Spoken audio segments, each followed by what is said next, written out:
What's going on, everyone? TM24 here, and we are back with some more Marvel Snap content, and I am super excited. We finally got Thanos, so of course, like everyone else, we went and searched the best Thanos decks and took a look at some of the top ones, and this is the one we picked. So I went ahead, I played some games, I was recording them, but I'm gonna voice over them as we're kind of watching this gameplay here together, and just kind of talk about the deck and kind of explain my thoughts and feelings and what I'm seeing so far early on with me trying out this Thanos deck. So trying something a little bit different today. If y'all like it, please let me know. But we are going to get into the gameplay real quick. Before we do, though, please remember to hit that subscribe button. I think it should be flashing right above here. And like the video, as it really does help me out. But for now, let's get into some gameplay. All right, here we go. Like I said, we're doing something a little bit different. I'm going to kind of voice over as we watch these games together. As you can see, I'm super excited. We finally got Thanos. I'm kind of going over the stones. I'm still trying to remember what does what.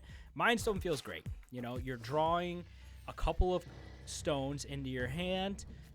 And the stones actually, they feel awesome. And you can see here, I've got them all in my hand. I'm kind of clicking through them, making sure that I know which ones I want to keep on the board and which ones are kind of safe to just go ahead and play. Reality Stone, I love that. Changing the location feels really good. Getting energy, great. Power Stone, you definitely need if you plan on playing Thanos, if you plan on playing a high-powered Thanos. So here, I decided to go with just the Reality Stone. Changes it, Camp Lee, we get Wolfsbane, and we're like, okay. Now, this is another problem I have I don't know if I'd call it a problem, because it does help in some regards. You know, getting your Devil Dino down, having a full hand feels great. But when you've got a full hand and it's all stones, it's a little bit tough because you want to play them, but they're also continuing to refill your hand. Love that we picked up Lockjaw here. That feels great. But, the same problem with having all the stones in your hand is what you run into, at least with this deck, on the board as well, right? You've got to play these stones, and unless you're going to clear them yourself, then you're going to struggle because you're going to run out of board space. So sometimes it feels a little bit like your board is getting stuffed up, like you're not sure, should you play it, shouldn't you play it?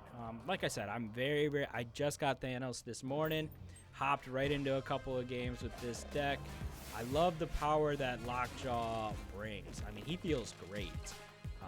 Sending those stones through, getting Magneto, pulling cards over, getting Arrow here. This right here was game winning. Our opponent left right after this game because of what the stones did to him. I feel bad for him, but it feels great for us. And then, like I said, having the full hand still feels good. As you can see, I'm excited here. But having that full hand in that situation was great because of Devil Dino. Another problem here is like a location like Hellfire Club, right? You've got all these one-cost stones, and now you've got a location that you can't play it on. As you can see, I'm kind of circling, and I'm like, oh, yeah, shoot. You got to remember that those stones cost 1, so you can't play them there. So if you want to play these stones, you've only got 8 slots to play them, and you've got 6 stones. So it can feel like your board fills up pretty quickly with cards that really aren't all that strong. Again, we hit Lockjaw here, which feels awesome. He's almost like an instant slam him down and start sending stones through. Now, if you're going to play Thanos, then you want to hold on to that Power Stone. And I'm kind of thinking of that. I'm kind of talking through it. I'm like, do I send armor through? Do I send the Soul Stone? I like to keep the Reality Stone because it changes the location. And I love having that option of, maybe I change the throne room here and, that really hurts his Darkhawk. Ultimately, I'm like, let's just send a couple stones through and shore up the throne room. Another thing. Since he is playing Darkhawk, you can see his Darkhawks are absolutely massive. They're 16 power. But the stones help you cycle so much that I didn't feel like Darkhawk was going to be a big problem. Plus, you've kind of got ways to answer him. So I'm like, do I compete on the throne room with him here? Do I not? I've got Devil Dino. I've got Magneto. I've got cards that I feel that I can go ahead and compete with him.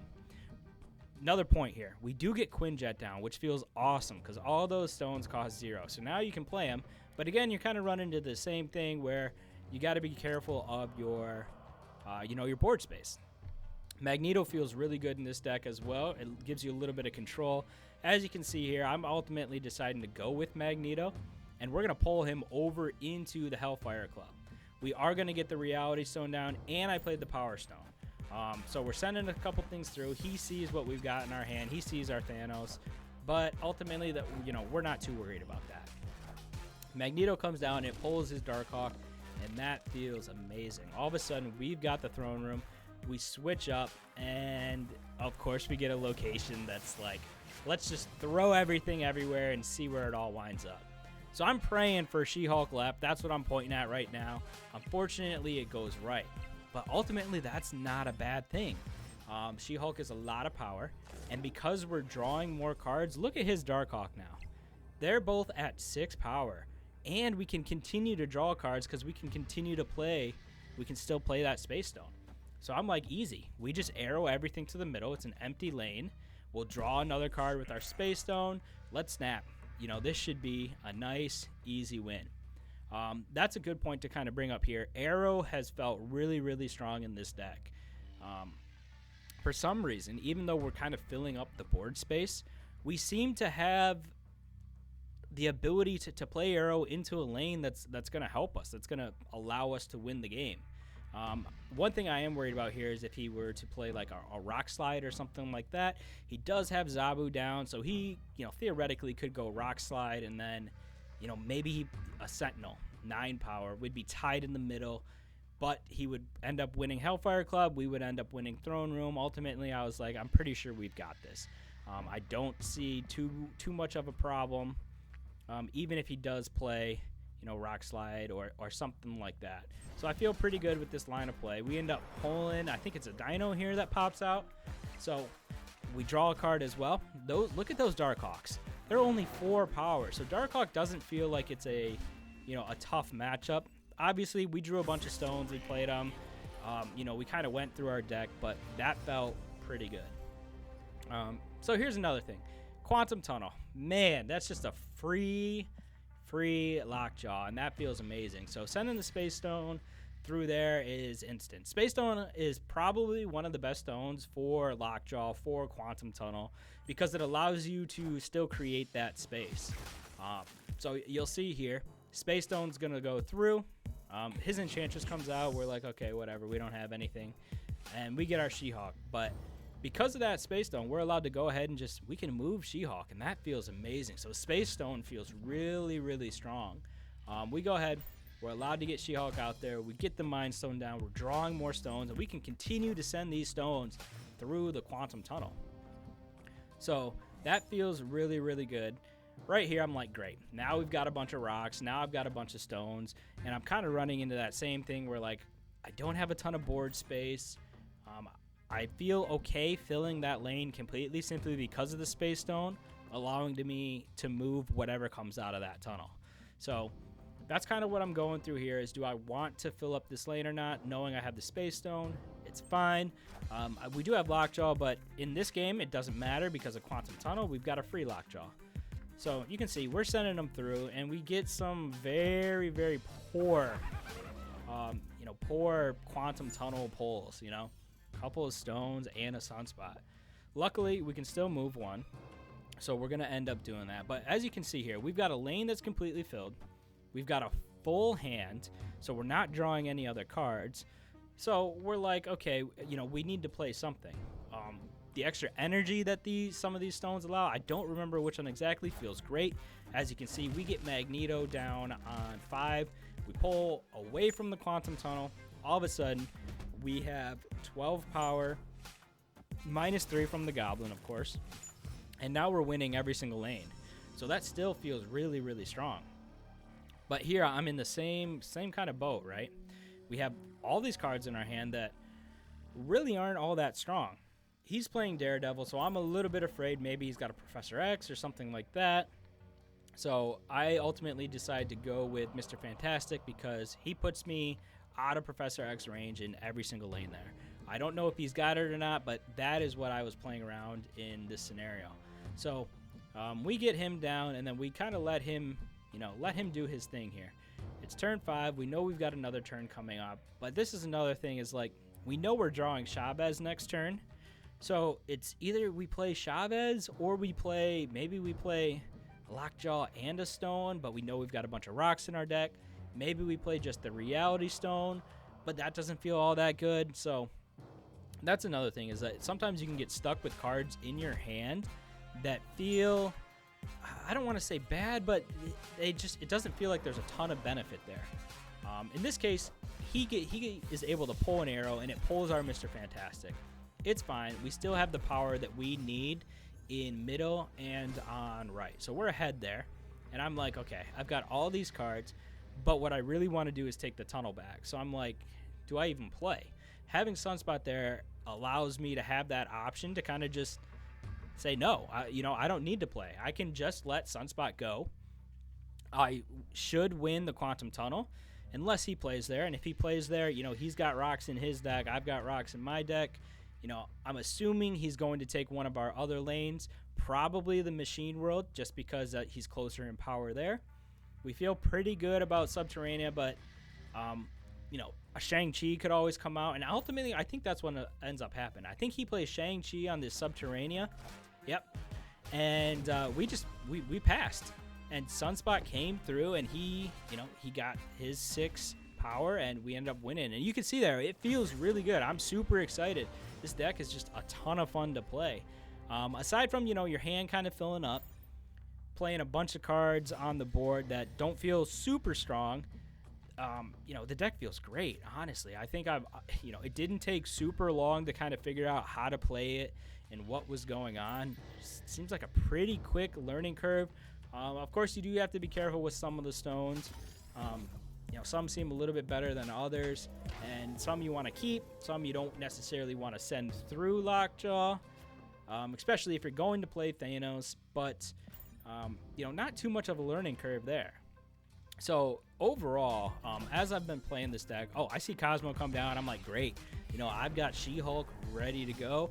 I kind of expect him to be like a Shuri deck or something like that, a 0 Shuri. So I'm like, okay, I need to go ahead and attack. I need more stones. I need to start drawing cards. I need to be able to kind of mess him up. When he played 2 cards, I was like, okay, it's not Shuri, but then it's 0 into, yeah. So I'm like, it probably is a Shuri deck. But we're ahead here, and that's another point. I feel like it's really, really important to kind of be ahead when you can, especially with this deck. The power that Arrow provides, I know I don't have her here, but having that option to kind of just protect the lanes that that you're winning feels good. Now I'm contemplating here. I'm like, should I spread out my power? Should I play these stones? I was like, I'm never going to get all these stones down to actually play Thanos. So Devil Dino, perfect. We'll get him down. They go ahead and counter our She-Hulk in that same lane. They play a She-Hulk, so I'm like, okay, that's fine. We're ahead in the other 2 lanes. He's probably going to try and take, the far left lane here. So, of course, what we want to do is take back that far right. So, we got Thanos ready to go. I mean, he's 11 power. That still feels pretty good. And all they play is a Captain Marvel. And we end up getting it done. And we get another dub right there. So, there are tons of ways to win with this deck. It feels really, really strong. The only things I don't like are the hand filling up pretty quickly. I mean, it's nice because you've got options, but if all those options are stones, then it doesn't feel all that strong. Even though the stones themselves are pretty good, it's tough seeing a bunch of, 1-1s, 1-3s in your hand just because you feel like you don't have too many options. Lockjaw definitely is insane in this deck. I actually pulled out a really nice armor here. I predicted that Deadpool. As you can see, I'm super pumped about it. He got his Deadpool down, but I was like, nah, it doesn't matter. We're going to armor up there. Getting Quinjet is great, but in the case that you have Lockjaw, I feel like you should play it. 9 times out of 10, it just feels like, you can have instant power. You can play Lockjaw and 2 stones, and all of a sudden you've got an Infinite, a Magneto, a Chavez. and that lane's over. You know, it feels good. So here, you know, we're kind of thinking this through. He waived. It doesn't really make sense for us to play, you know, on Lockjaw. Leech feels pretty good because we can kind of mess him up, and that's what we're thinking. You know, he's a destroy deck. Let's get Leech down. Let's see if we can kind of mess up what he's got going on. He plays Death, and we're like, okay, we kind of expected that. That's tough. That's a lot of power, but we need to do something to come back after that. We want to be ahead going into turn 6 because we have the arrow in our hand. So he plays Nimrod, and we're like, okay, we played Devil Dino. We take that back. We are, you know, we're happy he played there because now we do have priority. And it's Snap Arrow into the middle, and then Quinjet for the extra 2 power. You know, not that it would have mattered a whole lot. There are a few things that could have tripped us up here, but are not typically seen in a destroy deck. And he ends up leaving, and we get that dub. So again, another way to get a win here. Mindscape. So that's one thing. You do have a little bit of control over these locations. So that Reality Stone feels really, really good because it allows you to kind of change. Well, it allows you to change one location. So yes, it's random, but you know, in this situation, our hand feels a lot better than what they've got. So we're like, I'm praying to find that Reality Stone. You know, that Mind Stone came down. I'm like, please give me the Reality Stone. We don't hit it. I just want to kind of spread out my power here and stay up. He gets Zabu down, and we're like, okay. You know, we're kind of expecting a couple of big 4-drops. We see Lockjaw, and we're like, this is awesome. We're going to snap Lockjaw. You can see each time I'm getting him in my hand, I'm playing him right away. We've got so much power in this deck that it feels amazing to get him down. So they pulled over into the far right with Polaris. You know, you can get your lanes stuffed up because you're playing a ton of stones. You can see here I filled this lane, but because you got the Space Stone, we're not too worried about it. So Time Stone comes out, we draw a card, we see Infinite. A little bit sad, we'd rather him be pulled, but we get Magneto instead, and he pulls Polaris, and that feels really good. Space Stone goes through, and all of a sudden, look at that. That's just insane. All of a sudden, we added, you know, 27 power into that lane just like that. And we can move it. So we can still pull something else from our deck. Now, most of our power is in our hand at this point, but, I mean, we still have that option too. So we're like, of course we're going to move something. Dino's going to go. We're going to send a stone through. Why not? And now we're like, what do we do? Do we leech and try and mess up his hand? Or do we go big? Do we play She-Hulk and just go into Nidavellir and try and take that other lane? And ultimately, that's what I decided to do. We wanted She-Hulk. We wanted Quinjet down in case we drew another stone that we could just play for free. But we get those down. That stone comes through, and it brings us Arrow, which pulls him into the middle lane. That always feels good, is pulling their plays somewhere that they don't want them to be. And just like that, we are ahead in all 3 lanes. They get a Sarah down, but look how far ahead we are in every other lane. Up 14, up 13, up 17, going into the last turn. And there's just nothing he can do except concede. And I mean, this deck just feels really good overall. So, hey, it's awesome.